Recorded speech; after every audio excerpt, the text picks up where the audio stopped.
กิดเยอะขึ้นมาลองทำมาพ่อแม่เฮาซิมสอนถ้าเตมีตังลีไว้กับตัวนั้นอ๋อเฮาถูกลีต้องเอาเลื่อนปีเมืองพ้นกว่ากวนตัวเฮานั้นเตมีตังเข้าตายตาเตเลือเมื่อจอมเมื่อเฮาตายนั้นอ๋อมีตังลีกว่าจอมกุยเยาอ๋อลองตังลีเฮ็ดกว่าลูเมื่อเฮาเศร้าอยู่เนอเมืองคนในพอมเมาลองทำมาเจ้าพลาเฮาซ่อนไว้อย่าไปเฮ็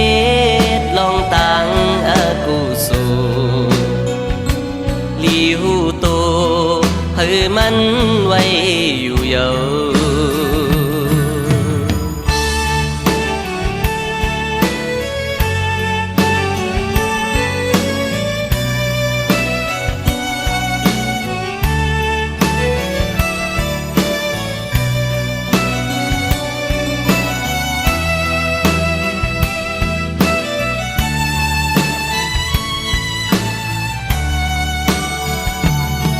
เป็นค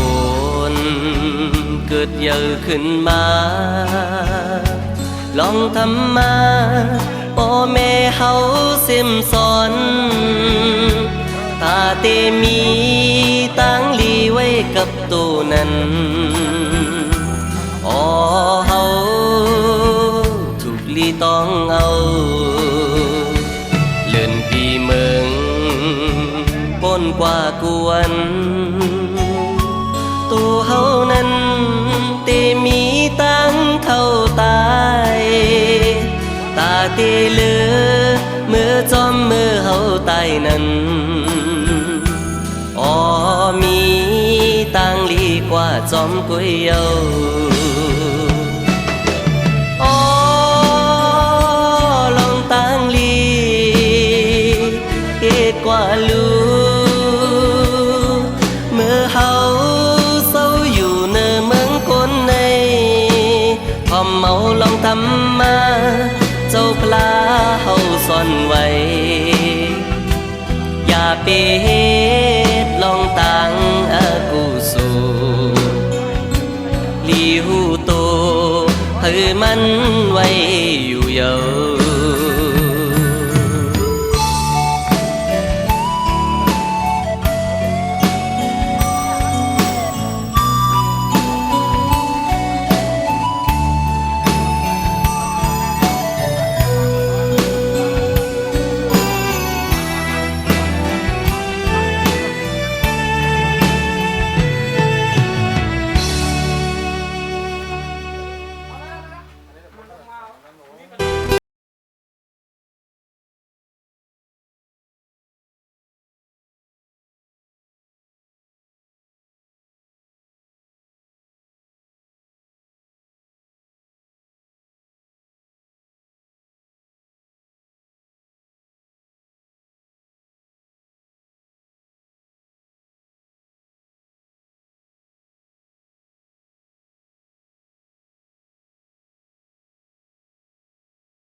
ได้ช่วงเที่ยว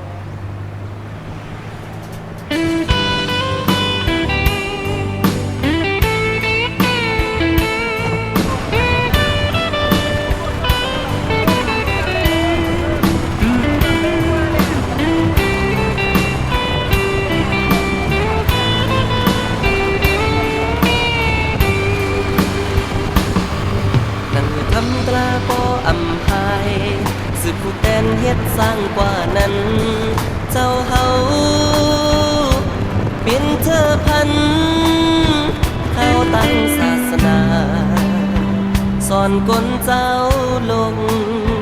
มีตั้งตีกว่า ถ้ากลเฮาปอหูหันพาเป็ดลองตั้งอำดีนั้น เจ้าเฮาเป็นก็นำห้องสัตวาหมอกในตั้งหลอนลองเกิดแก่เจ็บตาย เจ้าเฮาเจ้าผู้บาบุญจุมมุนใหญ่ทับปารมี หลายแสนกำพาอำพาอำวังตาอ่อนเฮาสู่เมื่อฮอดนิพพานหาดยานคงกางหมกน้อมก้อมคุบไว้สาอยู่ใต้ห่มพยกุ้งมุนเงา เจ้าเฮาเอาทำตราพี่โตกำพาสอนคนตั้งหลายมองจนแหลงเสอ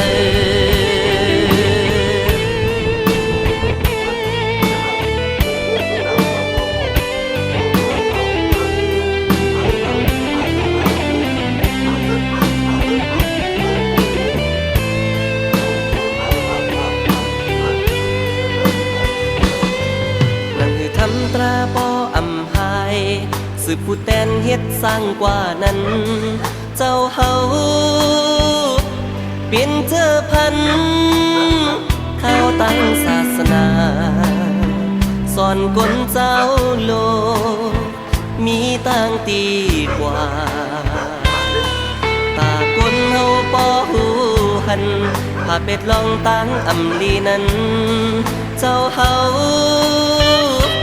เป็นก็นำห้องสัตวาหมอกในตั้งหลอนลองเกิดแก่เจ็บตาย เจ้าเฮาเจ้าผู้บาบุญจุมมุนใหญ่ทับปารมี หลายแสนกำพาอำพาอำวังตาอ่อนเฮาสู่เมื่อฮอดนิพพานผาดยานคงกางหมกน้อมก้อมคุบไว้สาอยู่ใต้ห่มพยกุ้งมุนเงา เจ้าเฮาเอาทำตราพี่โตกำพาสอนคนตั้งหลายมองจนแหลงเสอ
เ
ถ้าว่ามันจางให้ยองบุญกันผมไม่ได้ยองบุญกันหมดเลย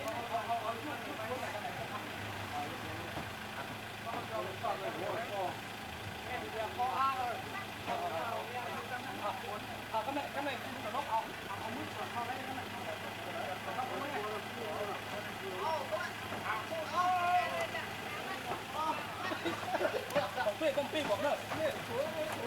ต้องปีบอกนะเดี๋ยวตั้งเริ่มเลยลูกที่ร้านดีนะไม่ทักทำอะไรลูกที่ร้านอยู่ไหนลูกทำบ้านนี่ไปบ้านนี่ไปบ้านนี่ไปได้ของได้เนาะได้สามคนได้ข้างในข้างในเอาตั้งเดียวเน้นเน้นเน้นเน้นข้างในบ้านนี่ไม่หรอกคุณอยู่ข้างในเหมือนเดิมเหมือนกันคุณจะตั้งหูยุบเข้าดีว่าอะไร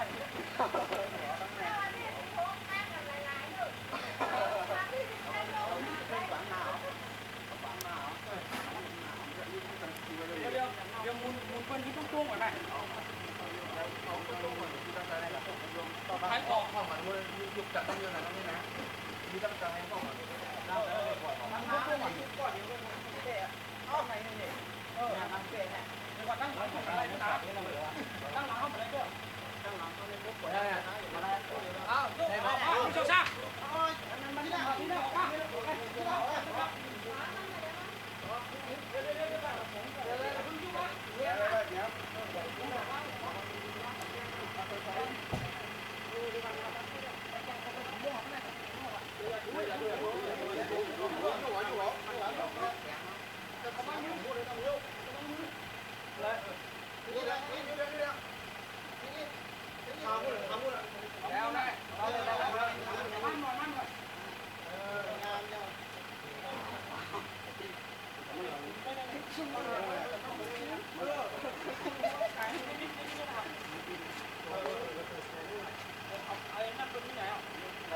Kau cakap lah. Kau cakap. Kau cakap. Ya.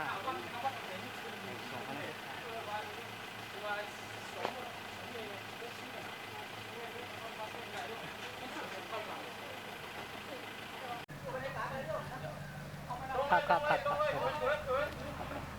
ลงมาลงมาลงอย่างเดียวลงมาไม่อย่างเดียวลงมาอย่างเดียวนี่ลงมาอย่างเดียวมาทำเลยนะเลยนะทำตรงเลยนะมาอีกขึ้นมาบนเลยขึ้นบนเลยลงมาเลยเนี่ยเอามาอีกเหรอพอแล้ว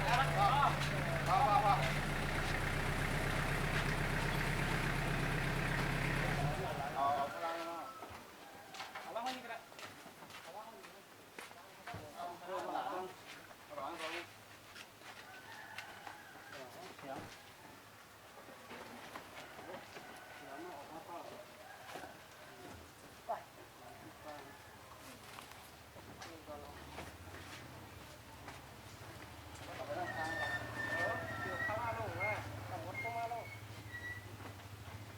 เอาถ่ายรูปหน่อยดู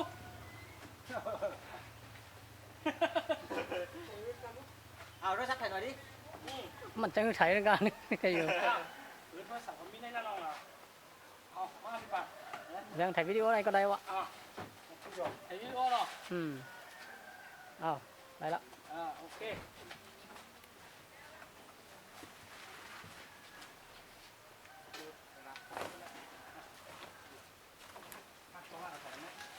วางคำนี้นึงใช่ครับ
เที่ยน้องกำในพลังห้าเดี๋ยวเจ็บพลังมวย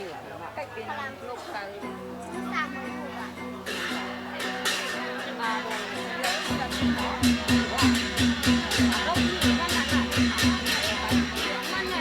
มันว่าพี่เลยเนาะจับไรนี่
ยาวของมาได้ที่เท่าไหร่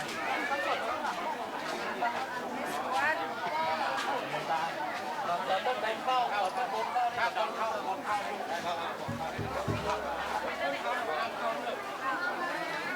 เข้าได้แต่หน้า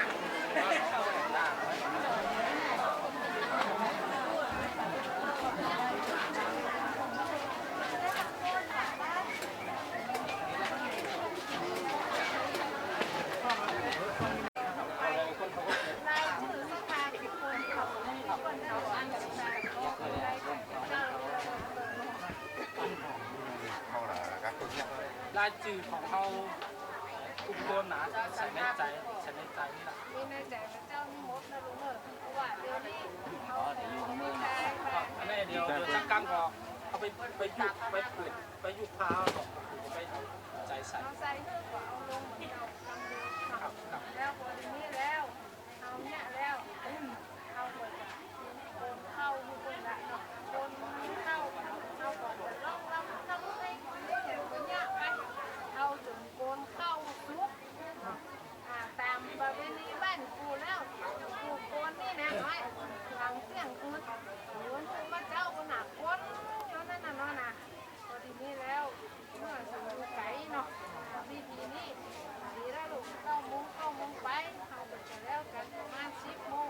ไปบุ้งไปเนาะนั่นเนาะโกนไปจนเข้ามันเป็นเนื้อเดียวกันอันนั้นคือเข้าพุทธญาติเนาะเข้าพุทธญาตินี่มีความหมายจะได้คนเอาเนี่ยมาก้ามได้ที่ไอ้กองไอ้ม่องลงของแกงเจ้าหายตรงนั้นนั้นแล้วถ้าคนแล้วเจ็บเนอะเอาอุจจาระกรรมนั่นเนอะเดี๋ยวเลยพร้อมใจกันตั้งสัจจะอธิษฐานเอาพรนั่นเลยเอาพรคือว่าเอาตามพระเจ้าคำนี้ของเฮานั้นมีจิตใจชุ่มยืนบานเนาะมีเงินหนุนเงินคำเข้าบ้าน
ยองว่าอยู่นะ มาตามตอบ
แย่เนาะ เมียนะ มีดพอเทียนนะ ทีนู้นนั่นลูกนี่ทางบอก ไปไหนอ่ะไปไหนกันแล้วล่ะเขาอยากเขาเขากันละ เขาถีบก็ได้เขายังก็แล้วคนนี้ก็แล้ว เขาอยู่ไหนอ่ะ เขาเด็ดตัวลงกับเล่มไหนอ่ะ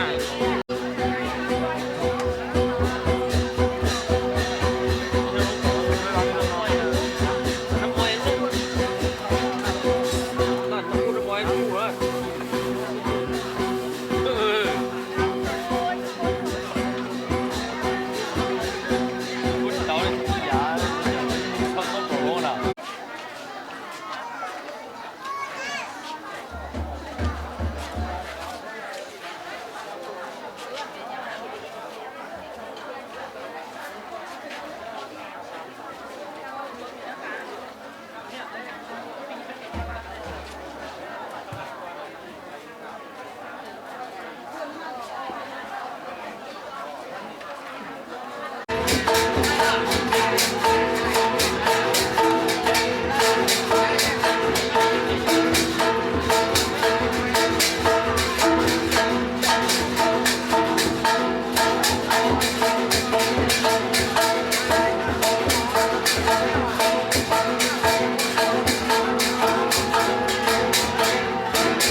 เอากัน